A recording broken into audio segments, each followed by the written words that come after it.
Wednesday, January 31st, 2024. And excuse me, the view is starting to get on my nerves. I don't know how they determine what their hot topics are going to be. I know they have a pitch meeting in the morning and they all bring up ideas of what they want to talk about, whatever. And who the fuck decided we're going to talk about Taylor Swift again? I assume it was Sarah because she got the first chance to talk and rambled on with a word salad. I was like, all right, you're just, you know what? Let's not make this a bigger deal than it is.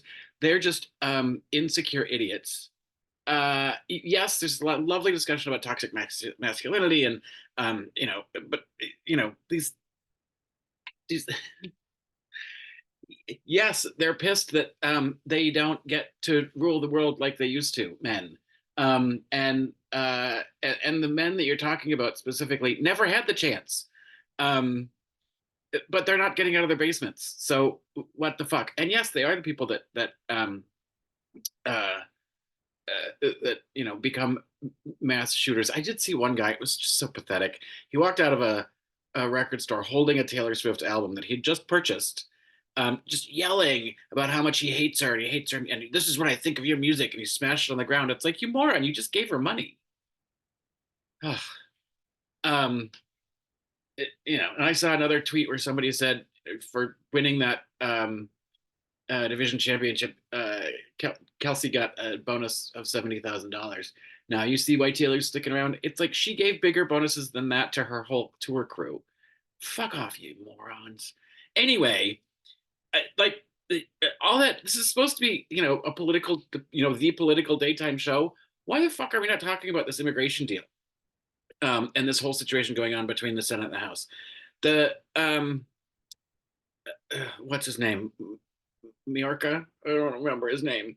Um, the and it's not the Homeland Security Secretary, whatever, whoever's the guy who's in charge of the border. Now I can't remember anybody's name, but he's been working with Senate leaders on both sides to try to come up with an immigration bill, and they have sort of a compromise bill, which sounds actually like it goes a little further about immigration than I want it to, but it could shut down the whole open borders discussion. Then the Senate is likely to pass it, and the House has said, because Donald Trump doesn't want anything at the border fixed because he wants to use it as a campaign issue. So he's requesting that people not pass this bill. So the House is saying that, and the Speaker, who's just a little piece of shit, little rabbit rat, um, he's got a little like a mole face, like a little rodent face. Anyway, he has said that he wouldn't even bother to bring it to the floor, and instead they're spending their time just determining whether or not they're going to impeach the guy who's working on the bill to help bring relief to the immigration crisis, and which is a manufactured crisis, but that's beside the point. Um, he's literally trying to solve the problem that they're all mad about, that the Republicans are screaming about every day, and close to solving it. And instead of actually governing and doing something that's positive for the best well-being and the best safety of the Americans, which is what they say that they're concerned about, they're going to sit on a bill and try and impeach him for not doing the job while he's actually actively doing it. This is the kind of bullshit that people who are like, "Oh, I don't like politics," need to know about to understand where their vote goes and why it's important not to vote for the Republicans. This is the part. This should be massive messaging on the Democrats' part, to say this is what you get when you vote for Republicans. Complete partisan politics, not even willing to govern, not even willing to come to the table and simply attack their opponents without merit.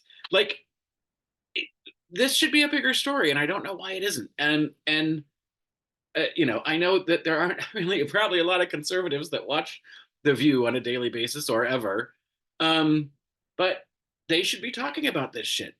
This should be a bigger story. It's very, very frustrating. And instead, and I want to know what the conservatives on that table have to say about that. Because it's fucking shameful. Ugh.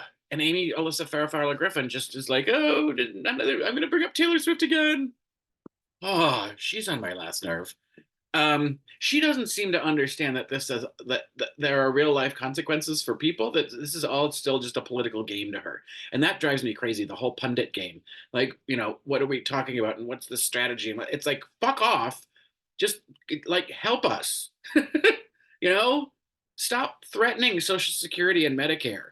Stop taking away rights from us.